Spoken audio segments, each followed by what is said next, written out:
Alright guys, so today we're going to be talking about Luffy versus Zoro. And something we're looking at here is whether Zoro does in fact stack up to his captain. Now, there's a long held belief in One Piece that captains don't actually have relative feats to their second in commands or their lieutenants. But what we can see here is definitely some good feats and maybe even some relativity between Luffy and Zoro. So the important thing to gather here, and what we're going to start with, is looking at Zoro's feats. Now, Zoro is a character that is either top 3 in most people's eyes as far as Straw Hat Pirates, and just a fan favorite. Now, Zoro has done a number of things that differentiate him from other second in commands, and pretty much anytime he goes up against a second in command, he delivers.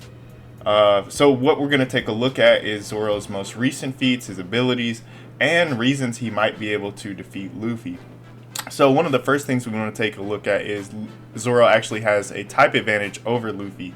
Now, you might think, type? What does Zoro do that gives him a type advantage? It's his slashing attacks, right? So the fact that he cuts, slashes, etc., that's Luffy's number one weakness, right? He's a rubber man, and so physical attacks have some kind of buoyancy and can be sprung from his body and returned, right, as rubber does, right? So the malleability of rubber does give him an advantage over physical attacks, but Zoro, of course, doesn't do that here. So type advantage, he can probably cut Luffy in base. The only issue that might come is with his durability and Conqueror's coating or advanced armament, right? So let's take a look at the AP of Zoro. And the important thing to know here is that he does in fact have feats that essentially allow him to cut Kaido, but the issue is those are some of his strongest attacks. So on the strong end, yes, he can cut Kaido with some of the top attacks he has, which means he can of course cut Luffy. So if he can do that, guess what?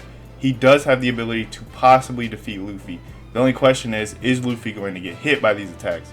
Now, one of the issues is when Zoro uses his strongest attacks, Big Mom and Kaido, although at some of their strongest forms, are in fact actually able to dodge Zoro.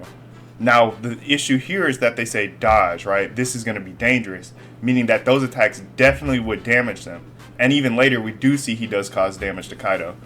But, of course, the speed that we're looking at does play a huge factor in this matchup.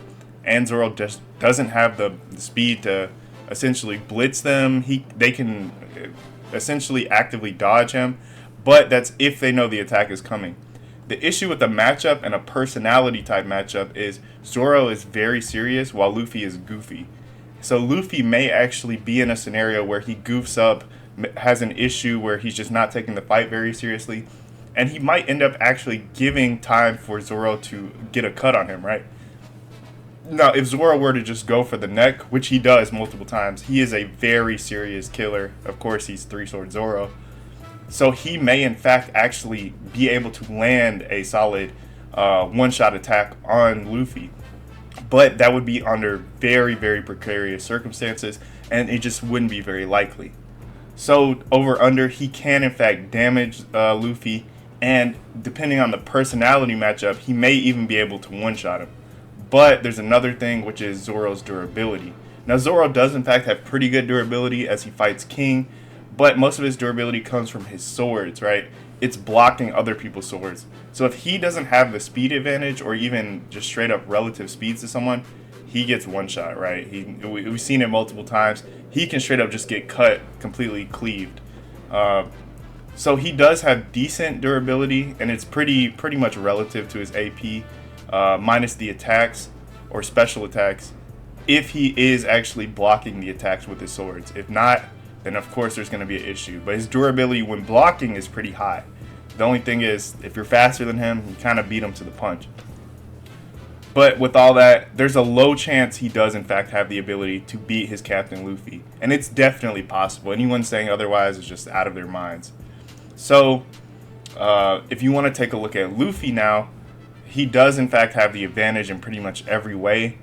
The only thing that might be a disadvantage is, of course, the fact that he's fighting a slashing opponent, but that only matters if he can break through his advanced armament and Conqueror's coating. So, with that being said, I don't think Zoro, outside of course, his top tier, like 1 or 2 attacks can even cut Luffy if he uses advanced coding, which we're granting his top attack, so we're going to grant Luffy's top defense. But other than that, Luffy's faster, without a doubt. He has feats that are faster than Kaido. He's outsped Kaido in his strongest forms. Even recently in Egghead, he's outsped him. Of course, going relative with Rob Lucci and eventually beating him with his speed advantages. He has AP because he has Advanced Conqueror's coding and can use it in a way that's above Zoro. So he straight up can damage Zoro and beat him, I think, within a few punches. If he uses his strongest attacks, it's one punch, that's it. Like that colossal punch he used on Kaido and Doflamingo, that's pretty much it.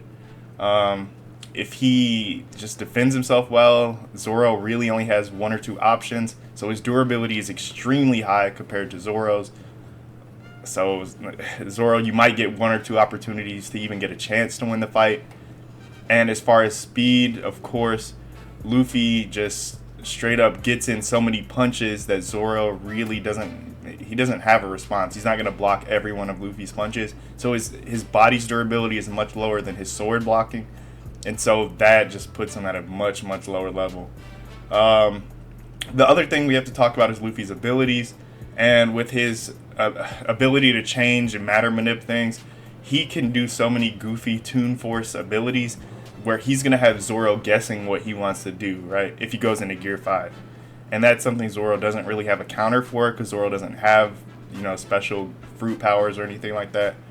So Luffy also just has a creativity advantage where he can spring himself and get an amp in speed randomly, or he can disassemble the earth under Zoro's feet.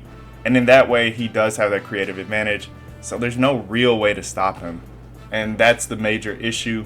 So with all that going forward, I'd say there's a large chance of Luffy winning, right? Because he has all those stat advantages and creativity abilities. And Zoro's a pretty static fighter.